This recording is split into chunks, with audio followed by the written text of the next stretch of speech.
ఆంధ్ర తెలంగాణలో తక్కువ ఫీజులతో high quality results ఇస్తున్న ఏకైక సంస్థ తిరుమల్ ఐఏఎస్ ఇన్స్టిట్యూట్. సజ్జనుల సంరక్షణ, దుష్టజన శిక్షణ, ధర్మ సంస్థాపన కోసం ప్రతి యుగంలో నేను అవతరిస్తూనే ఉంటాను అన్న పరమాత్ముడు ఆ దిశగా అవసరమైనప్పుడు ఏ రూపంలోనైనా వస్తాడు, వచ్చి తీరుతాడు.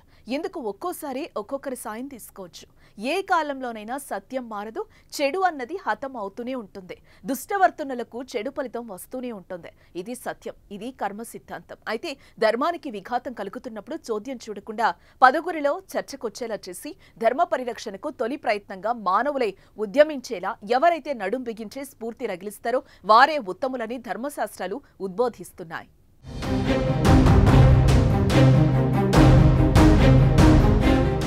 ఈ నేపథ్యంలో కలియుగ దైవం వలసిన తిరుమలలో దారి తప్పిన ధర్మాన్ని సక్రమ మార్గంలో నడిపించేందుకు సంస్థ ప్రక్షాళనకు బీసీవై పార్టీ అధ్యక్షుడు బోడే రామచంద్ర యాదవ్ తలపెట్టిన మెట్లోత్సవం కార్యక్రమం పట్ల సర్వత్రా హర్షాతిరేకాలు వ్యక్తమవుతున్నాయి. కోట్లాది మంది భక్తులు ఏమైతే కోరుకుంటున్నారో సరిగ్గా వాటిని ఆచరణలో పెట్టాలని ఎలుగెత్తి చాటుతూ 7 డిమాండ్లతో పుంగనూరు నుంచి తిరుమలకు ఈ నెల 27న రామచంద్ర యాదవ్ పాదయాత్రగా బయలుదేరారు.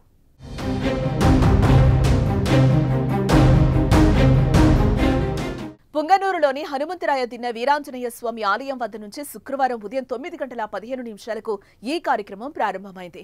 ఈ కార్యక్రమానికి దేశంలో ప్రఖ్యాత ఆధ్యాత్మిక ప్రముఖులు, గురువులు, పీఠాధిపతులు నేరుగా హాజరు కానుండడం విశేషం.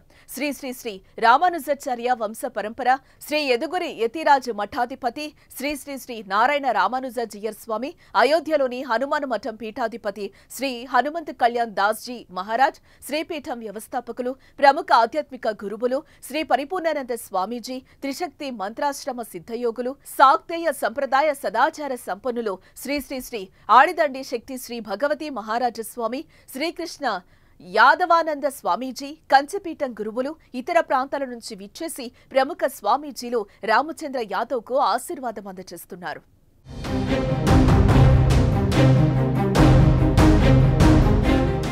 ఏడు డిమాండ్లతో ఏడుకొండలవాడి చెంతకు వెళ్తున్నారు రామచంద్ర యాదవ్.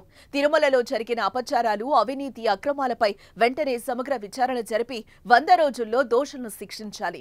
టీటీడీ మండలి నుండి పరిపాలన వరకు పూర్తి ప్రక్షాళన, పాలక మండలిలో రాజకీయ, కార్పొరేట్ శక్తులకు చోటు కల్పించకూడదు. వీఐపీ దర్శన విధానాన్ని రద్దు చేసి ముఖ్యమంత్రి నుండి సామాన్య భక్తుని వరకు అందరికీ ఒకే విధమైన దర్శన ఏర్పాట్లు చేయాలి. టీటీడీలో పనిచేస్తున్న అన్యమత ఉద్యోగులను వెంటనే తొలగించి వారికి ప్రత్యామ్నాయ ఏర్పాట్లు చేయాలి. తొలగించబడిన 1000 కాళ్ల మండపాన్ని వేరొక చోట వెంటనే నిర్మించాలి. తిరుపతిలో ఉన్న గోవిందరాజస్వామి, కపిల్ తీర్థం, తిరుచానూరు, అలివేలు మంగాపురం ఆలయాలకు కనీసం 2 కిలోమీటర్ల పరిధిలో మాంసం, మద్యం దుకాణాలు నిషేధించాలి.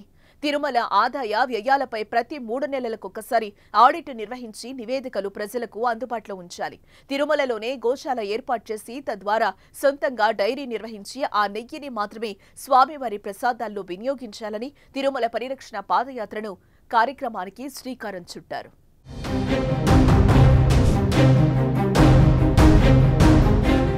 హనుమంతరాయ దిన్నెలో ఉన్న వీరాంజనేయ స్వామి దేవాలయం నుంచి ప్రారంభమైన పాదయాత్ర చౌడేపల్లి, సోమల, సదుం, కల్లూరు, పులిచెర్ల, రొంపిచెర్ల క్రాస్, శ్రీనివాస మంగాపురం మీదుగా అలిపిరి నుండి తిరుమల వరకు సాగనుంది.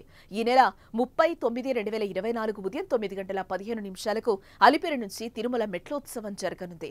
ఈ పాదయాత్ర సహా మెట్లోత్సవం కార్యక్రమానికి భక్తులు వేలాదిగా తరలి రావాలని ఆయన పిలుపునిచ్చారు. తిరుమల రక్షణ కోసం, పవిత్రత కోసం, ప్రక్షాళన కోసం భక్తులు ఈ పవిత్రమైన కార్యక్రమంలో పాల్గొనాలని రామచంద్ర యాదవ్ పిలుపునిస్తున్నారు. రండి, కదిలి వెళ్దాం, తిరుమలను రక్షించుకుందాం.